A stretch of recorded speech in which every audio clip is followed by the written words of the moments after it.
Queridos irmãos, nós meditamos durante essa semana os relatos da criação e depois passamos para a meditação do relato do pecado original.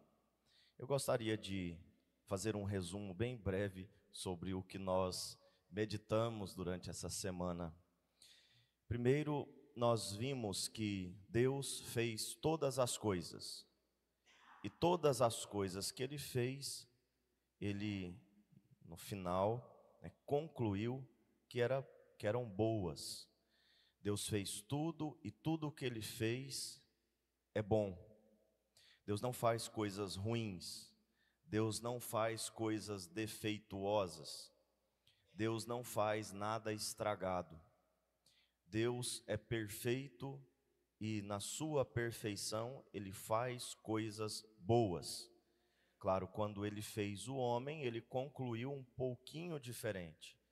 Deus viu que era muito bom. O homem que ele fez à sua imagem e semelhança também foi feito bom e muito bom.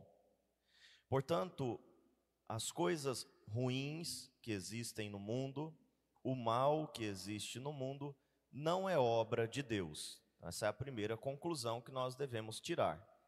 E não poderia ser diferente. Deus, em sua infinita bondade, não poderia fazer nada mal. O mal que existe no mundo não é obra de Deus. O mal que existe no mundo não é vontade de Deus, não é projeto de Deus. E isso que eu estou dizendo parece óbvio, mas ainda não está muito bem assentado no coração dos fiéis. Pode ser que nem mesmo no seu, né? E ainda esteja bem firmado esta verdade, esta realidade de que tudo que Deus fez é bom e o mal que existe no mundo não é obra dele, portanto. Porque quando acontece algo de ruim, muitos questionam a Deus. Mas se Deus é bom, por que ele permitiu? Ou por que Deus fez isso comigo? Porque Deus fez tal coisa comigo? Violência, fome, miséria, tragédias naturais, tragédias criadas pelo homem. Muitas vezes nós atribuímos a Deus. Deus não faz nada de ruim. Deus não faz nada de mal. O mal que existe no mundo, segundo Santo Agostinho, é a ausência do bem. Os demônios inventaram o mal, os anjos que foram criados bons, mas que se rebelaram contra Deus, inventaram, portanto, o mal, e o ser humano, na sua desobediência, como nós vimos no relato da desobediência, também continuou nesse mal, ou se ausentou de Deus, ou também inventou o seu próprio mal. Então, o mal que existe no mundo não é obra de Deus, mas é obra dos anjos e dos homens. Então, se existe violência, fome, guerra, tragédia, miséria, se existem coisas ruins, a culpa não é de Deus, a culpa é dos anjos, a culpa dos anjos maus, e a culpa são das nossas escolhas, são consequências das nossas escolhas, as tragédias e os males, que ameaçam o mundo, que fazem o mundo, as pessoas no mundo sofrerem, consequência das nossas escolhas. Portanto, se a gente quer encontrar um culpado, não é Deus, não pode ser Deus. Geralmente acontece de Deus ser culpado de algo que ele não fez.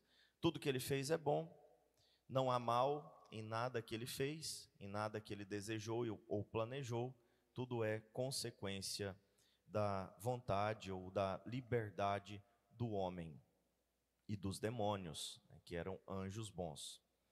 Santo Agostinho diz, portanto, não existe o mal ontológico, Deus não criou nada mal, nem mesmo cobras, serpentes, escorpiões, nem mesmo a onça que come o bezerrinho, são criaturas más. Existe uma lógica ali. A cobra, ela injeta o seu veneno, não essa cobra aqui, a serpente aqui da Sagrada Escritura, mas cobra mesmo, que tem veneno, ela injeta o seu veneno para se defender dos predadores ou para paralisar a sua presa para se alimentar. Então, não é algo mal em si. Claro, quando um homem é picado por uma cobra e morre, não que seja uma coisa boa, mas em si mesmo ali nada que aconteceu no planejamento daquela cobra, né, tem algo de ruim. Então, aconteceu uma tragédia, uma fatalidade, estamos vivos, podemos morrer. Inclusive, a morte entrou no mundo como consequência dos nossos pecados. E essa é uma parte que às vezes a gente esquece. Por que as pessoas morrem? Porque nós morremos. Embora toda criatura viva, né, e orgânica tenda a morrer, tenda a se deteriorar, como o pé de alface ou a árvore, ou qualquer coisa orgânica, qualquer coisa viva, tenda a morrer, Deus deu ao ser humano o dom preternatural da imortalidade. Mas nós jogamos isso fora quando pecamos. Quando desobedecemos a Deus, é claro que Ele iria tirar esse dom. Porque se Ele não tira esse dom, imagina o homem perverso, né, enganador, o homem desobediente, não morrendo nunca. Né? Qual remédio poderia curar o homem da sua desobediência senão a morte? Qual remédio poderia frear, né, as imoralidades do homem senão a morte? Então a morte entrou como um remédio depois, né? Deus deu a imortalidade como um dom preternatural, a gente jogou isso fora. Ele tirou então a imortalidade e devolveu, por assim dizer, a morte agora como um remédio, né, que faz a gente repensar a vida. A gente precisa pensar na brevidade da vida, como nós ouvimos aqui no Salmo. Ensinai-nos a contar os nossos dias e dai ao nosso coração sabedoria.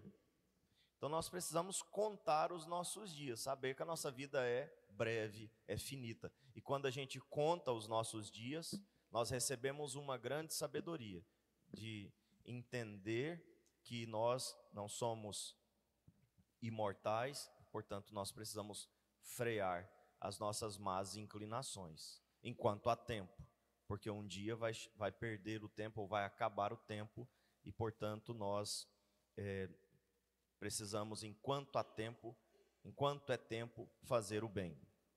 Então, mais ou menos é esse o resumo do que nós ouvimos, a primeira parte do que nós ouvimos essa semana. A segunda parte trata do pecado em si e como ele funciona. Nós falamos sobre isso ontem, eu gostaria de retomar rapidamente.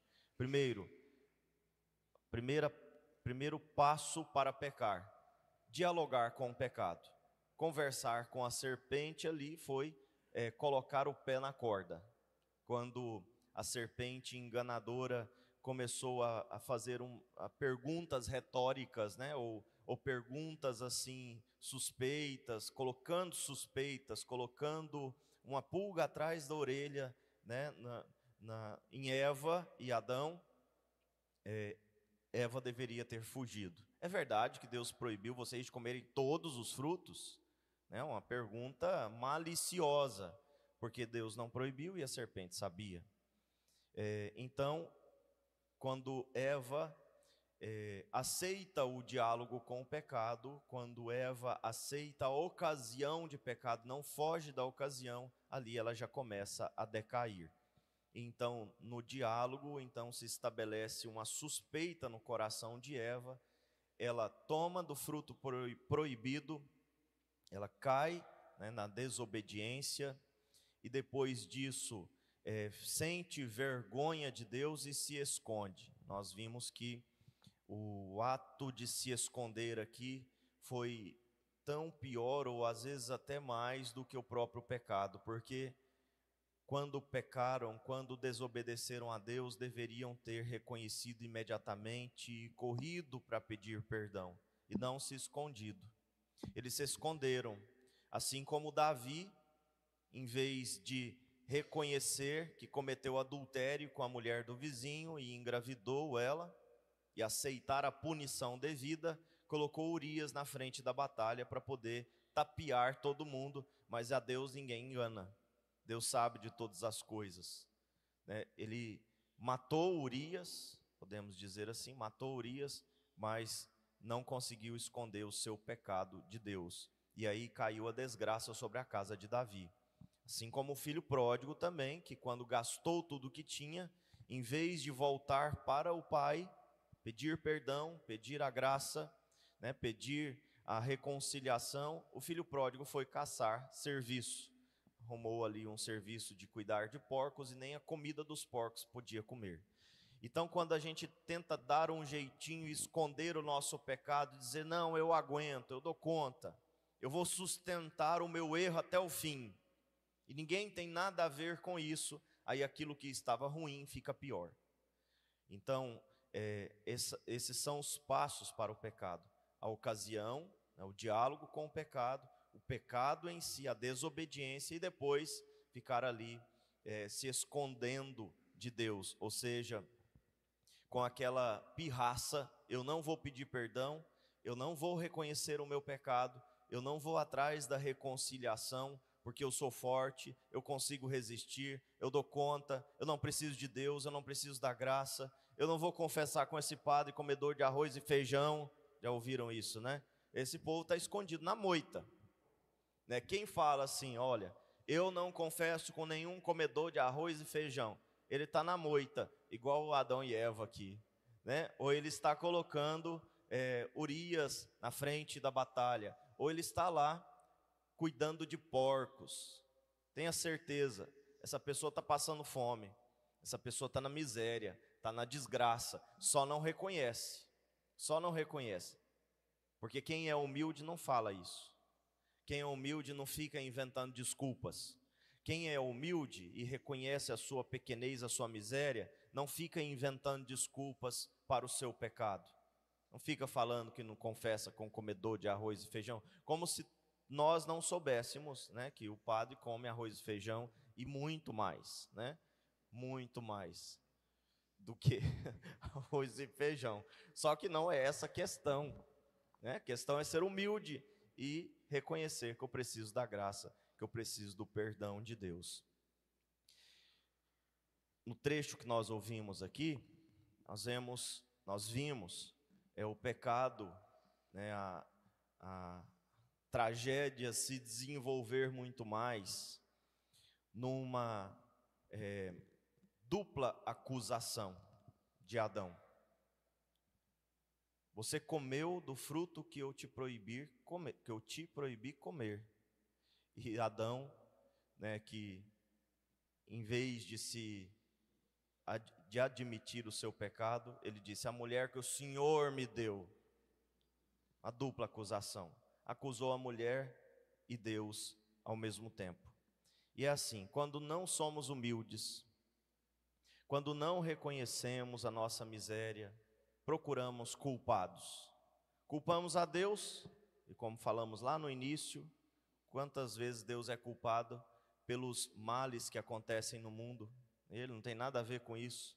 Não tem nada a ver se alguém correu a 200 km por hora e se acidentou. Ele não tem nada a ver, né, se alguém comeu demais e teve uma congestão e morreu. Ele não tem nada a ver. Ele não ensinou isso. Ele não ensinou a gula. Ele não ensinou a imprudência. Ele não ensinou a violência. Ele não ensinou as guerras. Não ensinou nada disso. Ele ensinou o perdão, a reconciliação, a sobriedade, né? Ele ensinou a sobriedade. Ele bebe demais, a culpa é de Deus. Usa drogas, a culpa é de Deus. Deus não tem nada a ver com isso. Ele não ensinou essas coisas, mas a gente culpa a Deus. A mulher que o Senhor me deu. Quer dizer, a culpa, no final das contas, é sempre de Deus. Quando nós estamos lá submersos no pecado, a última pessoa que a gente culpa somos nós. Nós culpamos a Deus, porque a culpa é do Senhor que não me deu a graça, não me deu a força, não me impediu de fazer o erro. A culpa é dos colegas, é dos irmãos, é da família, é do marido, é da esposa, é dos filhos. A culpa são dos pais, e assim vamos encontrando culpados. Eva fez a mesma coisa. É verdade, né, que você deu o fruto proibido? Sim, foi a serpente. A mulher que o Senhor me deu. E aí ele procura a mulher. Foi a serpente. Muitos católicos aí ficam culpando o demônio por tudo de errado que fazem. Claro, ele sussurra, mas a decisão é sua. A decisão é nossa. Nós vamos cantar isso depois, né? A decisão é nossa, ou de fazer o bem, ou de fazer o mal. Porque se a decisão não é nossa, não é pecado. Padre, querendo ou não, estou aqui dentro do tempo, Márcia. A Márcia está lá com a plaquinha assim, ó. Passou. Daqui uns dias vai colocar 10 minutos, 15 minutos. Essa semana eu falei demais 2 vezes. Teve gente aí que chegou bem em cima, né, Dani? Bem em cima, nem deu tempo de tomar café. Mas é por uma boa causa, eu já estou terminando. Então eu me perdi.